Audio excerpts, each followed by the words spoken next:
I dropped Higanjima. Higanjima, if I'm saying it correctly, forgive me if I'm not.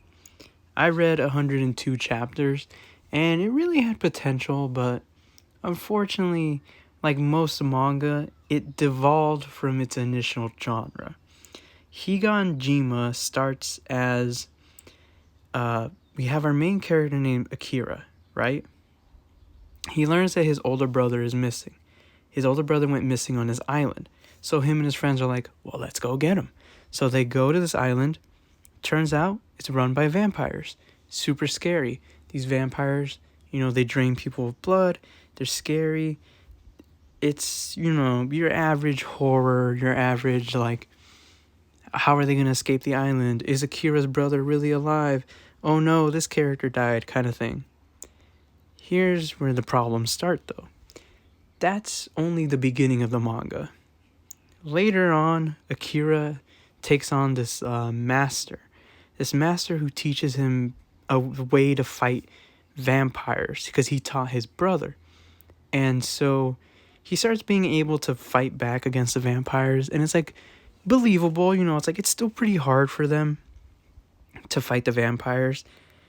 But then the vampires, like, they show that, like, they're super powerful, and, like, there's this, like, elder vampire who controls this, like, literal giant, like, this thing that is, 100 times the size of a normal human, and they somehow don't die, and they somehow beat the old vampire man, and, like, it was just like, what is going on? This went from, like, helpless humans being hunted by vampires and, like, a somewhat, like, believable, more, like, grounded horror to just, like, crazy battle manga where it's, like, giant monsters, vampires who can get their heads cut off and still fight, and then, like, there's, like, this evil main vampire, and he's, like,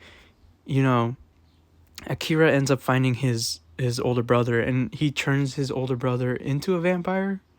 Or no, his older brother dies? Something like that. Either way, his older brother does something, and there's, like, this evil main vampire who you learn has, like, a history on this island.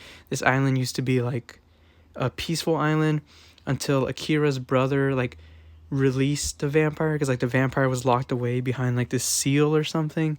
It's just, it tries to explain this, like, backstory and this lore, but then it's, like, you cut to the modern one, and it's just, like, vampires controlling giants. They try to leave the island on a boat, and it turns out these giants are, like, surrounding the ocean.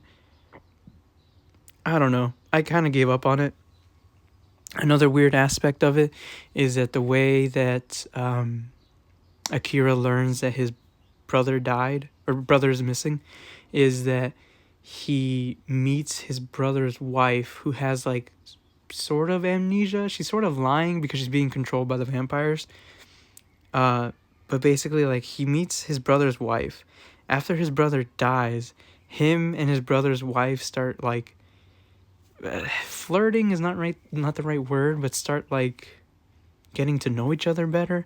I don't know. It was really weird. It was just like, your brother died and you're gonna make a move on his wife. Like, this is really weird. Yeah, I was looking for a horror manga. The art is pretty dang good, but the story just devolved into a generic fighting manga where it's just like this dude who's a vampire slayer. That too is that there's a time skip where Akira goes from being, like, this new Padawan who must learn the ways of vampire slaying, to then a time skip to where he's this ultimate badass who can take on, like, 10 vampires at once with a katana. And it's like, what is this? What are you, a self-insert character? Like, this is ridiculous. And I read way too many chapters thinking it would get good again, but 102 chapters is all I could stomach. Do not read Higanjima. This is more at your risk category. I was going to put it in the disapproved category, but who knows, maybe it's for someone. It wasn't horrible. It was just more so, like, it could get better at the end, but I highly doubt it.